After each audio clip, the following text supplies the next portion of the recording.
More women than men are coming into crypto on a percentage basis. Now, we've got an interesting story we want to share with you, as well as we want to get into some of the crypto news happening this week.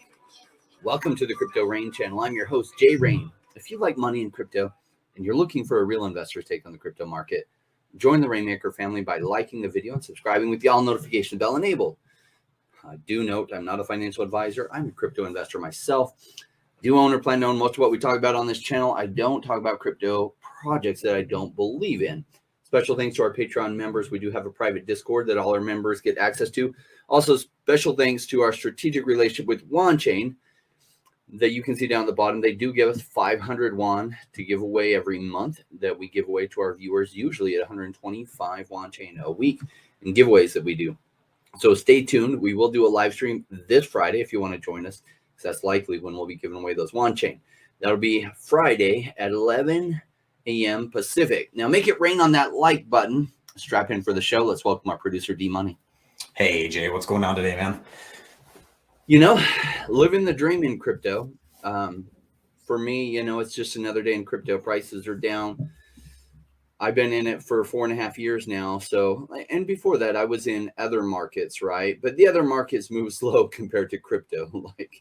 It's amazing for sure. How it's fast the prices move. I mean, they make stocks look slow. Yeah, no question. So, well, I'm excited to talk about women coming into the space because it's something that needs to happen. I feel like, obviously, in order for the mass adoption to come in, that everybody's looking for. So these are some kind of encouraging articles to see. Yeah, absolutely. Like, what's interesting is men historically. And this is a touchy subject. Some people get really weird when you talk about men versus women. Is it fair to say that generalities, women are different than men? Definitely. Hold on a second. You can't say that, Jay. I know, right? Some people even get crazy about that. No, there's no differences. Oh, that would be idiotic. And that would be denying science to say there aren't differences. Right, for sure. And that's on a generality basis, because there are instances where some women are more like men than some other men. And so we're just going to speak in generalities here. And as far as like what we've seen is the crypto markets are seeing a huge step up and increase the percentage of women joining compared to how many women were in crypto. So got a couple stories on that, and then we'll get into some other news. This first one has some interesting numbers that they shared. So it's titled Crypto Market Witnesses Increase in Women Users Report. The Australian Bitcoin and cryptocurrency exchange said it saw a 175% increase in women users last fiscal year. The percentage dwarfed the only 80% increase it saw in male users. So what that says is actually the crypto adoption of women is ramping up and scaling up. Now, we don't have reasons as to why, so we can just speculate as to why. D, you have any thoughts on that? Well, I mean, initially, like my first thought is that, if you're starting with, let's just speak in generals, let's say that there's 10 million men who are invested in crypto in Australia, and there's 50,000 women. Like, it's going to be a lot easier to get 175% more women than it is to get 80% more men or whatever. You know what I mean? Like when you're starting with a larger pool. So yeah, I mean, we're speaking in percentages. And so you kind of have to get the context right. And unfortunately, I don't know what those numbers are. I'm just speculating a little bit. But when it comes to, I think that, I think it's just on top of mind of a lot of people, and so that's naturally going to leak into women, and they're going to hear more about it from all over the place and just start looking into things. Yeah, like women are amazing creatures, and I refer to them as creatures. Men are creatures too, and I think we all understand that. And a lot of their values or whatever, they just look at things slightly different. So I'm curious as to what is driving that. Now, we have a second article that might give us some insights. And the second article is, well, that was obviously I was reading through the article, so I'm not at the top. Crypto isn't just for bros. Meet the mothers entering the market. Some mothers see Bitcoin and NFTs as a way to build wealth for their families. So as I was reading through this article, it reminded me to when I was at the university level, I went to this microcredit lecture. And what microcredit is making loans to impoverished people, right? So they would go to outskirts of India where people are really, really poor, or like some of these other countries and in Africa. And they would make small loans. Sometimes that loan would be $20. And then they would help them with the finances of starting a business. Because, like, for example, there were some women that were weaving baskets in India, and they would make 25 cents a day making $3 worth of stuff. Why? Because they didn't own the materials. So the person giving them the basket weaving stuff would give them the basket weaving stuff, and in return would pay them 25 cents a day. So microcredit would go in, help these women understand how to have their own business doing this, then help them buy the materials. So loan them $20 so they could buy enough materials for a week. They would then make all the profits from selling that. Then they had enough to rebuy more materials and then some, and really help them grow their business experience. A fantastic charitable thing. But what was interesting is they said, well, we lend 90% of our money to women as opposed to men. And you're like, wow, okay, that seems sexist. But there's a rational reason why they do that. They said, actually, they had the exact numbers. Women are way in these impoverished areas, women are way more likely to pay back the loans than the men. And so the men, they actually screen them really hard, because the percentage of men that they tried to make these loans to that would repay them was way, way down. But the women almost always did, especially in these impoverished countries. And it just shows, I don't know, in some ways that women can be more responsible than men, especially in places where I guess the people are feeling suppressed and they're just hungry for an opportunity.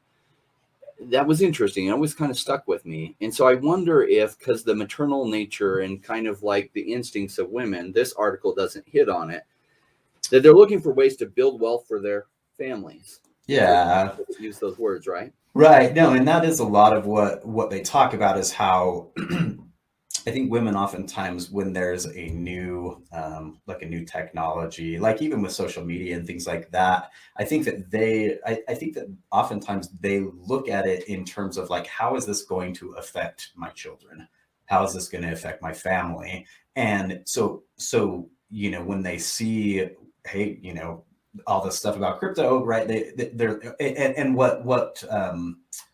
what they talk about is at the beginning is that when Facebook changed their name to Meta, this woman was like, okay, like this is serious. Like I have no control over whether or not my children are going to be exposed to this like metaverse, right? Yeah, I love exactly how she says it, right? Yeah, I was like, oh my gosh, we are likely to be dragged into this creepy metaverse by Mark Zuckerberg.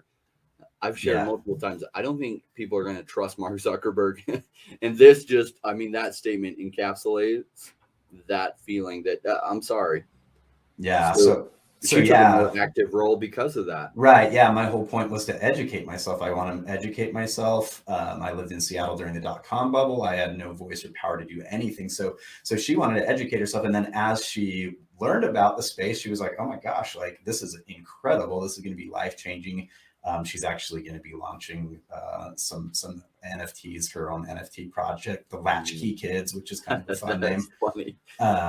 But anyway, yeah, it's interesting, right? It just kind of shows the different reasons, or some of the different reasons why women may be getting into the space, and that, like you illustrated, in some ways they're a little bit more responsible. On a live stream we shared a few weeks ago, that women are more likely to be hodlers in the space rather than traders, which oftentimes, your approach, Jay, encourages hodling a little bit more, right? It's not, day trading is tough. It's stressful.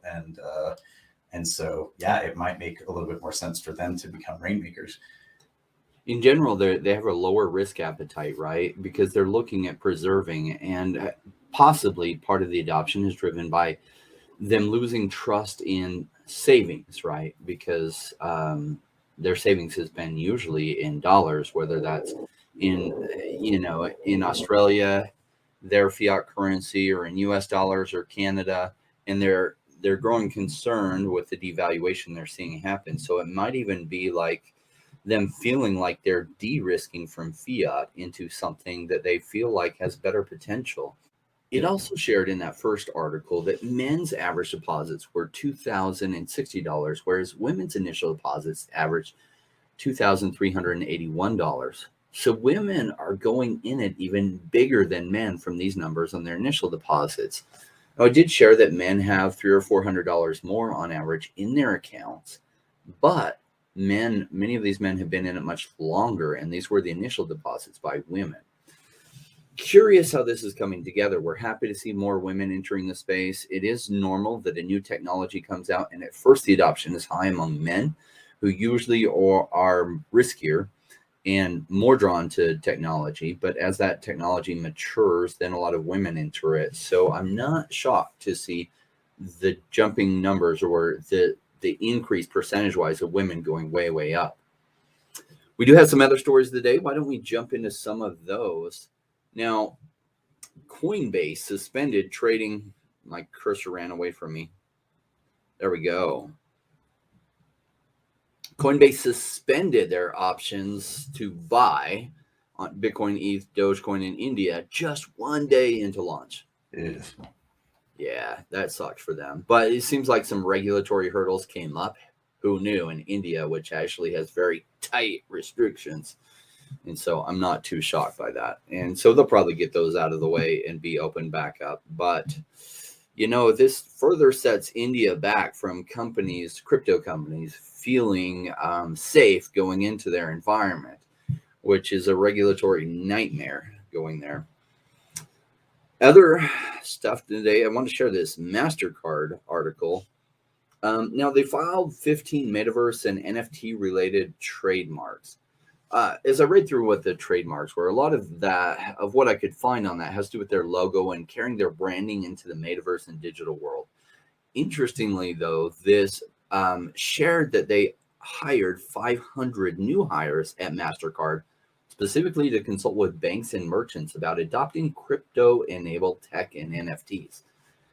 Fascinating, because if, honestly, Mastercard and Visa don't get on board with this really quick, they make a lot of money from that 2.5% they charge on transactions, right? Right, 100%. And that's exactly what I thought about, is that they've got their claws just around the world of electronic finance, really.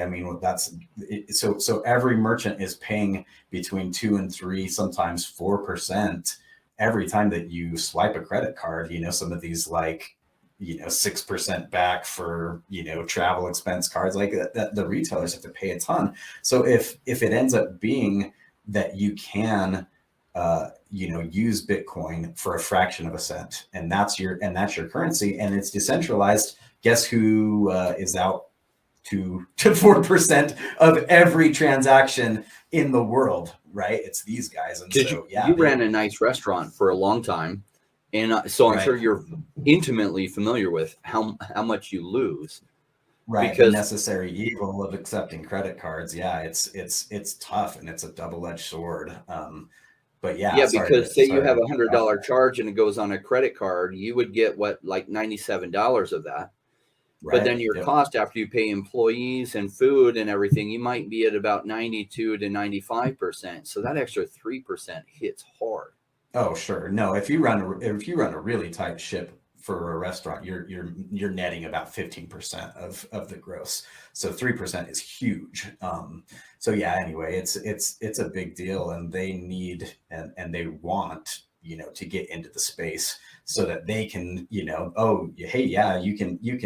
we'll accept Bitcoin using our our machines or whatever, but we're going to go ahead and take our 2%, or whatever. So yeah, it's not surprising to see some of this stuff happening.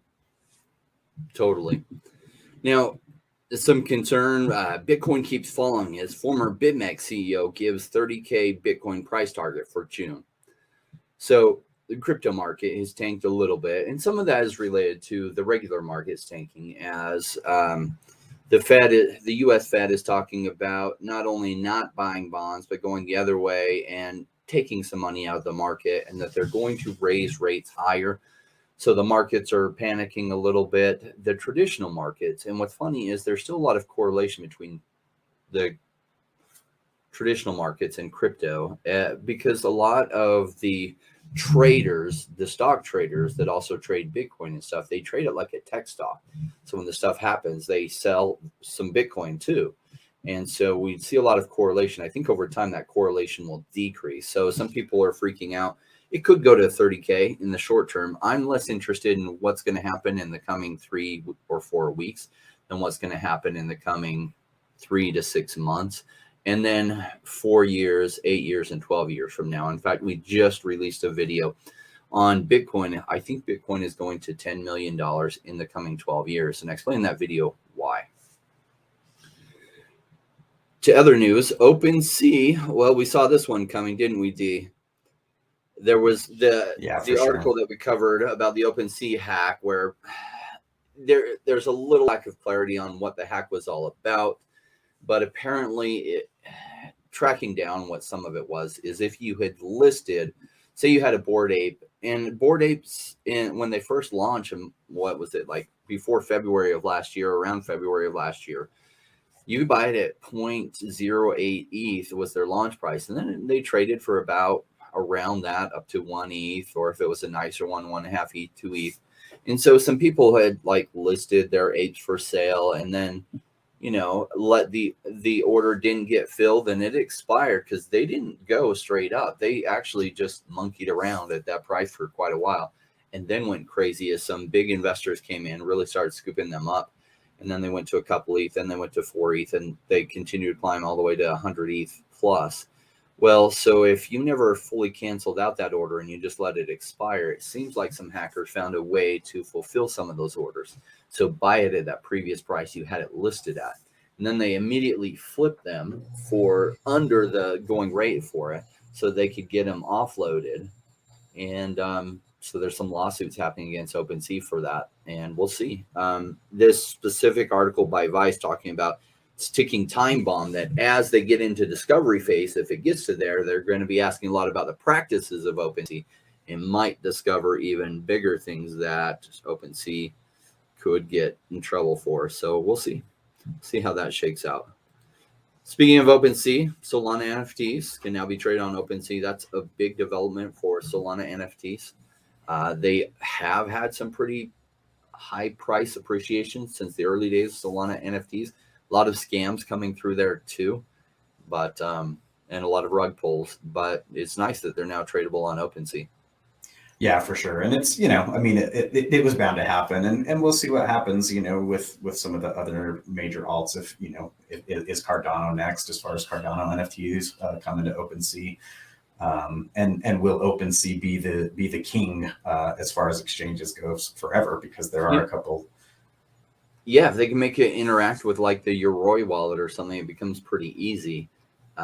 You know, I just got my bubble jet. I got an OG bubble jet because I joined the Discord of Cornucopias in the early days. And so you got the OG status if you had joined in the early days. A lot of the audience joined in the early days because I covered Cornucopias. We had them on the channel, gave the Discord link. And so those who joined right away got grandfathered in. And there's the mint going for the next 2 weeks. You only have 2 weeks to mint your OG bubble jet. But they had some sales on like the Sprinter and the other thing. And, you know, these are some early cool NFTs on Cardano. There are lots of others as well. These ones will also have function. It'd be awesome to see them added to OpenSea. Probably a move that OpenSea is working on, I would imagine. So our last news subject of the day, Elon Musk promises to make significant improvements to Twitter. This has been really interesting watching this happen on Twitter. Now, Twitter used to be growing like crazy, and I think its growth has curbed by a lot. In fact, Elon Musk was talking about the biggest accounts on Twitter have hardly been using it in the past. And that's interesting. That's true, right? Talked about Justin Bieber hadn't posted in like 6 months, and Taylor Swift hardly used it anymore. And that's interesting. I wonder why their usage has decreased. it may be because the chilling effect that so much censorship has happened. If you happen to say something like even slightly incorrect on Twitter, you might be subject to losing your account on Twitter, or just the public backlash if you just say something slightly amiss, right? Yeah, and I think that a lot of what I think the direction that a lot of the social media is going is toward video, right? I mean, we're obviously on YouTube, but like, I mean, Instagram is, you know, they started off as photos 100%, and it's almost exclusively video now. And so Twitter is mostly text. And I actually still use Twitter as probably my number one social media, because I like just the quick, okay, this is what's going on. This is what's going on. Does this interest me? But yeah, I mean, I think that that's what it is more than anything, is just that's the direction people have learned how easy it is to just hold up their phone and make a quick video on Instagram or TikTok. And so those have become a little bit more of the social media standards.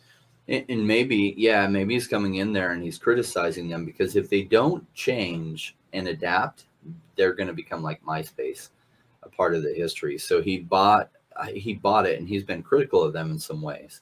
But it'll be interesting to see what happens with Twitter. They still have lots of good people there. They could update it. You're probably right on your the video, right? Because video is way more fun, especially in little bites, because you get a feel for the personality, things that can't be conveyed through text alone.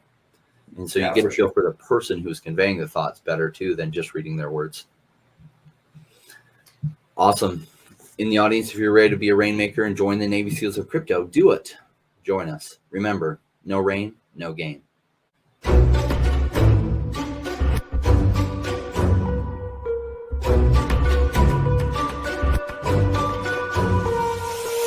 into the space, chasing all of the gains, chasing the pumps and all of the hype trains. But like in life, right before you could, it was multiplied when it was pouring like a rainmaker should. Apply when it's down.